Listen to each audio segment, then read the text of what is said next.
মহাসচিব সাধারণ মানুষকে বলেছেন যে জনগণ সংস্কার বোঝে না, বোঝে নির্বাচন। অথচ আপনি বিবেচনা করেন, আপনার যে দর্শকরা প্রশ্ন করে তারাই বলে যে আমরা সংস্কার বুঝি। একটা গ্রামের লোক একটা টিনের ঘরকে মেরামত করলে বলে যে ঘরটা সংস্কার করব দূরে। এবং সবচেয়ে বড় কথা কি, বাংলাদেশে যে কোনো ভালো কাজ করা খুব কঠিন, খারাপ কাজ করা খুব সহজ। এর একটা উদাহরণ হলো আজকের ডাকাতি, ছিনতাই, এই যে চাকু নিয়ে ছোট ছোট ছেলেমেয়েরা বেরিয়ে গেছে। এই খারাপ কাজগুলো খুব সহজে করা। না না, হাসিনা আক্তার, ওনাকে জিজ্ঞেস করেন গীবত কাকে বলে আর সত্য কাকে বলে। আমি পত্র পত্রিকা এবং আপনি যা বলছেন, দর্শক যা বলছে তাই বলছি। ইজ ইট গীবত? সুতরাং ওনাদের মাথা নষ্ট হয়ে গেছে। আওয়ামী লীগের যেমন হয়েছিল। আমি সবসময় আপনার যে দেশের মালিক জনগণ, ওদেরকেই বেশি গুরুত্ব দিয়ে থাকি। ওনারা অত্যন্ত গুরুত্বপূর্ণ কথা বলেন। তো প্রথম যিনি প্রশ্ন করেছিলেন তিনি বলেছিলেন মনির ভাইকে যে নির্বাচন বলছেন, হ্যাঁ, জামাত বিএনপি বিরোধ, এগুলো কেন ইত্যাদি ইত্যাদি বলেছেন। তো যাই হোক, এই যে জনগণ, এবং আরেকটা প্রশ্ন একসাথেই করি, যে যত দোষ নন্দ ঘোষের বোধহয় আমাকেই বলেছেন উনি, আমি যতটুকু আমার সেন্স কাজ করে। তো আওয়ামী লীগ বিএনপি যুবলীগ এগুলো করে। তো এরকম কিন্তু আওয়ামী লীগও এরকম বলতো যে ওনাদের মধ্যে এই বিএনপি জামাত ঢুকে গেছে, সেম কথা বলতো। দেখেন, এখানে যারা আমরা আলোচনা করছি, কারোর সাথে কারো কোনো জমি জমা নিয়ে কোনো বিরোধ নাই। আমরা দেশের পক্ষে, জাতির পক্ষে, শান্তির পক্ষে, শৃঙ্খলার পক্ষে কথা বলতে চাই। আপনি উপস্থাপিকাও একটা কথা বলেছেন এর আগে, আমাকে তো এখন সরাসরি প্রশ্ন করেছেন নিরপেক্ষতা নিয়ে। এর আগে বলছিলেন যে নিরপেক্ষ ভাবে যেন সরকার পরিচালনা করে, এর জন্য কি বলা হয়, এরকম একটা মন্তব্য সেটা ফখরুল ইসলাম আলমগীর বলেছেন যে সরকারকে অবশ্যই নিরপেক্ষভাবে যেন সরকার যেন সেদিকে থাকে। এখন আমি বলি, সত্যিকার অর্থে এই সরকার নিরপেক্ষ নয়, নিরপেক্ষ থাকার কথা নয়।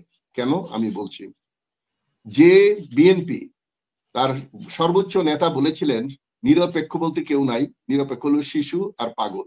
এই সরকার তো শিশুও না, পাগলও না, অতএব এরা নিরপেক্ষ থাকার কথা না। তো আমি মনে করি তাদের স্পষ্টভাবে বলা উচিত 5ই আগস্টের যে স্পিরিট, 5ই আগস্টের যে বিজয়, তার পক্ষে এই সরকার। বিপ্লবী না হতে পারলেও উদ্দেশ্য, এই সরকার তৈরি করার উদ্দেশ্য হলো তাই। তো সুতরাং এই সরকার কোনো ক্রমেই নিরপেক্ষ হতে পারে না। যদি নিরপেক্ষ হয়, যে এই 5ই আগস্টের বিজয়ের বিপক্ষে বা ওই পক্ষে না বলে নীরবতা পালন করে, তবেও একটা অপরাধ ঘটে যাবে। তো সুতরাং এখানে নিরপেক্ষতার প্রশ্ন আসে বলে আমি মনে করি না। এখন দেখুন, কয়েকদিন আগে ওনাদের মহাসচিব সাধারণ মানুষকে বলেছেন যে জনগণ সংস্কার বোঝে না, বোঝে নির্বাচন। অথচ আপনি বিবেচনা করেন, আপনার যে দর্শকরা প্রশ্ন করে তারাই বলে যে আমরা সংস্কার বুঝি। একটা গ্রামের লোক একটা টিনের ঘরকে মেরামত করলে বলে যে ঘরটা সংস্কার করব। সুতরাং জনগণকে এত তাচ্ছিল্য করাটা সঠিক নয়। এটা কোনো দলের জন্যই মঙ্গলজনক নয়। এটা আমার দল হোক, ওনার দল হোক, আমাদের দল হোক বা আওয়ামী লীগ হোক, সকল দলেরই উচিত জনগণের মূল্যায়ন করা। তবে জনগণের মধ্যে ওই যে দলকানা কিছু জনগণ আছেন যে তার পার্টির বিরুদ্ধে কিছু বলা যাবে না, যত দোষ নন্দ ঘোষ, অর্থাৎ মেজর আফসারি সহ যারা বলছে, এমনকি বিএনপিও বলছে তাদের মধ্যে ঢুকে তাদেরকে সহযোগিতা করে তাদের খারাপ লোকগুলি 2000 যদি নাই হয় দোষ, 2000 বহিষ্কার করা হলো কেন? যে লোক আমাকে বললো যত দোষ নন্দ ঘোষ, তাহলে এই 2000 লোক কি বিএনপি কে আওয়ামী লীগের বহিষ্কার করেছে বা অন্য দলের? তাদের মধ্যে যে গলদ আছে সেটা স্বীকার করার মতো সৎসাহস তাদের কর্মীদের থাকা উচিত। আমি জানি না উনি নিজেও চাঁদাবাজি করেন কিনা বা এইসব কাজে লিপ্ত কিনা। বিএনপি পরিষ্কার ভাবে এটা তো প্রমাণ করে যে ওনারা ব্যবস্থা নিচ্ছেন। এখন সরকারের তো একটা দায়িত্ব আছে, এদেরকে কেন গ্রেফতার করছেন? শুনেন, ব্যবস্থা নিচ্ছেন কতজনের, ওই যে একজন বলেছিল কম্বল বাঁচতে, পশম বাঁচতে বাঁচতে কম্বল শেষ হয়ে যায়। কয়জনকে বাঁচবেন? ওনারা তো নিজেরাই বিরক্ত হয়ে যাচ্ছেন। কয়জনকে সরাবেন? কয়জনকে? সরকারের দায় আছে যে সরকার আইন শৃঙ্খলা বাহিনী কি করছে? আমি আসতেছি সরকার, আমি একটা বিষয় নিয়ে যখন কথা বলছি এটা শেষ করে আমি সরকারের পক্ষে আসবো। সরকারের দুর্বলতাগুলো আপনাদের লক্ষ্য করা উচিত। এই সরকারের কিছু দুর্বলতা আছে। আচ্ছা, যাই হোক, তো এটা একেবারে যারে দেখতে নারী তার চলন বাঁকা এরকম নয়, যত দোষ নন্দ ঘোষ এরকম কিছু নয়। যা বাস্তব তাই বলছি, কেউ যদি এটাকে অবাস্তব মনে করে করতেই পারে। দেখেন, বর্তমান সেনাপ্রধান বলেছেন তার কোনো অ্যাকচুয়ালি উচ্চ আকাঙ্ক্ষা নাই, এমন একটা বক্তব্য রেখেছেন। এবং তিনি চান জাতিকে একটা সুন্দর ভালো পরিবেশে রেখে অবসর ছুটিতে যেতে, মানে অবসরে যেতে। এইটাই হওয়া উচিত একজন দেশপ্রেমিক সেনাপ্রধানের বক্তব্য। এখানে স্পষ্ট একটা বার্তা দেওয়া হয়েছে যে যেটা উনি মুখে আনেননি, সেটা হলো উনি ক্ষমতায় যেতে চান না, উনি ক্ষমতায় সহযোগিতাও করতে চান না, কাউকে ক্ষমতায় আনার জন্য সরানোর জন্য ওনার কোনো মাথা ব্যথা নেই। ওনার মাথা ব্যথা হলো জনগণ কিভাবে ভালো থাকতে পারে, ওনার আমলটাই যেন জনগণ নিগৃহীত না হয়, এবং এমন পর্যায়ে রেখে যেতে চায় না, যেহেতু একটা বিশৃঙ্খল পরিস্থিতিতে উনি সেনাপ্রধানের দায়িত্ব পালন করছিলেন, তো উনি চান না যে জাতিকে এইভাবে রেখে যেতে। এটা ওনার একটা সদিচ্ছা। দেখেন 5ই আগস্টের বিজয়ের ক্ষেত্র তৈরি করেছে বিএনপি, এই কয়েকদিন আগে ওনাদের মহাসচিব বলেছেন। তাই যদি হয়, তারাই যদি ক্ষেত্র তৈরি করে 5ই আগস্টের বিজয়ের, তাহলে বিজয়ের সাথে ওনারা নাই কেন? বিজয়ের স্পিরিট এবং বিজয় যেই জন্য ঘটেছিল, ছাত্র জনতা এবং সেনা সদস্যরা মিলে যে বিজয় এনেছে, তার সাথে টিউনিং হচ্ছে না কেন তাদের? কারণ এই ওনারা বলতে পারেন যে জনগণ সংস্কার বোঝে না, নির্বাচন চায়, ওনারা বলতে পারেন, কিন্তু অধিকাংশ এই জনগণই চায় না আগের মতো ভোট ডাকাতি হোক, আগের মতো পুলিং এজেন্ট বের করে দেওয়া হোক এবং একটা অগণতান্ত্রিক ভোট হোক, এটা তারা চায় না।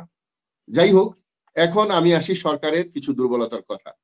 সরকার একটা তড়িঘড়ি করে একটা সরকার তৈরি হয়েছে, তার প্রধান দায়িত্ব দেওয়া হয়েছে ডক্টর ইউনূসকে, যিনি রাজনীতি থেকে দূরে, এবং সবচেয়ে বড় কথা কি, বাংলাদেশে যে কোনো ভালো কাজ করা খুব কঠিন, খারাপ কাজ করা খুব সহজ। এর একটা উদাহরণ হলো আজকের ডাকাতি, ছিনতাই, এই যে চাকু নিয়ে ছোট ছোট ছেলেমেয়েরা বেরিয়ে গেছে, এই খারাপ কাজগুলো খুব সহজে করা যায়, কিন্তু এদেরকে নিয়ন্ত্রণ করা বা তাদেরকে বোঝানো, তাদের এখন একটা মানুষ সাহস পায় না তাদের কিছু বলতে রাস্তাঘাটে। আমরা গত এক সপ্তাহের মধ্যে, আগে যতটুকু সাহস ছিল, মানুষ এখন সন্ধ্যার পরে, বিশেষ করে নারীরা বেরই হয় না। ওই যে বাসের ঘটনার পরে সব নারীরা সচেতন হয়ে গেছে। তো এই পরিবেশ থেকে বেরিয়ে আসতে হলে যেই ধরনের ফোর্স, যেই ধরনের নিরাপত্তা সহযোগী যে আমাদের প্রতিষ্ঠানগুলো আছে, সেইগুলোর একটা পূর্ণ সহযোগিতা এবং পূর্ণ রূপ থাকা দরকার, যেটা বাংলাদেশে নাই।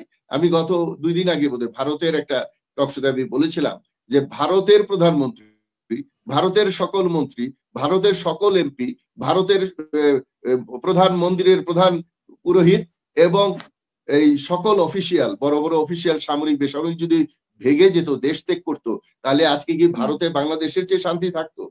বা পৃথিবীর কোন দেশে এই ধরনের একটা অঘটন, যেটা অতীতে কখনো ঘটেনি, সেটা ঘটার তারপরে আবার একটা বড় দল বলে যারা দাবি করে, তারা অসহযোগিতা করছে সরকারকে।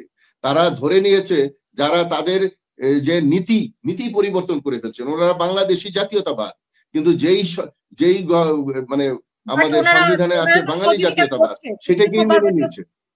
আপনার কি মনে হয় না যে ওনারা মুখে বলছেন, আমরা তো শুনেন মাঠে ঘাটে দেখছি তো সহযোগিতার নমুনা আমরা দেখছি, ওনারা নিজেরাই বলে যে জনগণ বোঝে না এগুলো।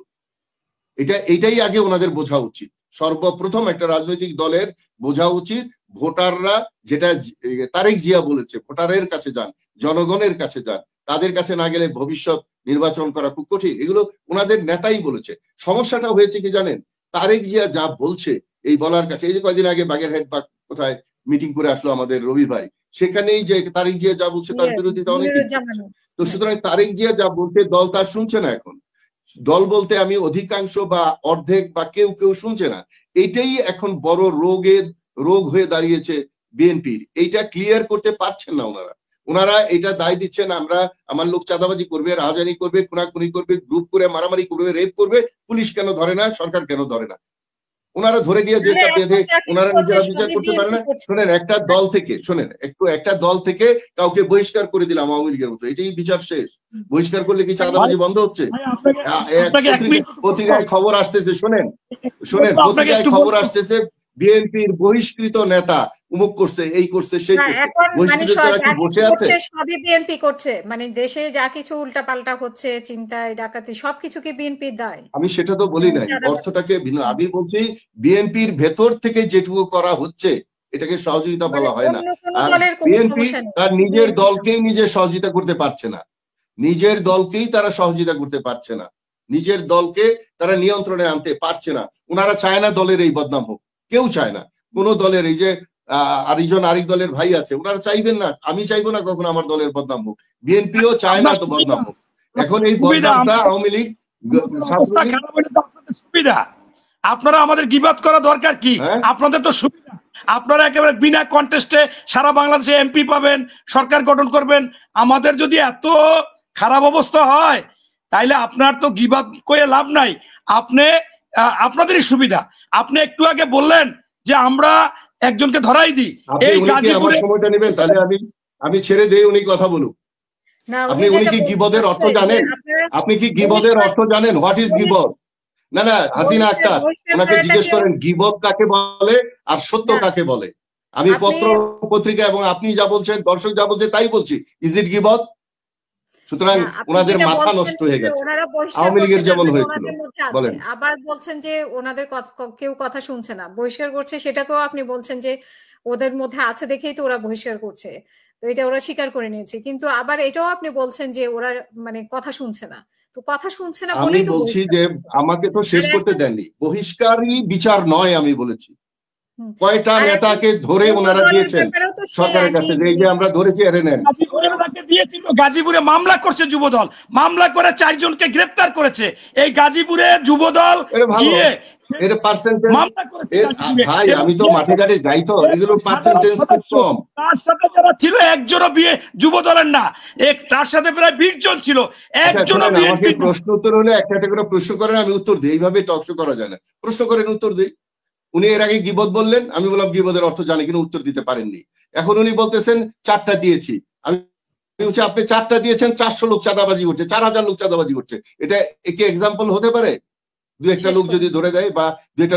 আমি বলছি পুরো বিএনপিটাকে 2 ভাগে ভাগ হয়ে গেছে, কারণ তারেক জিয়া যা বলছেন বাকিরা তা শুনছেন না। এই 2 গ্রুপ হচ্ছেন। তো সুতরাং সেইটা না মিটারও পর্যন্ত একটা দল তো সঠিকভাবে জাতির কল্যাণে কোনো কাজে আসতে পারে না।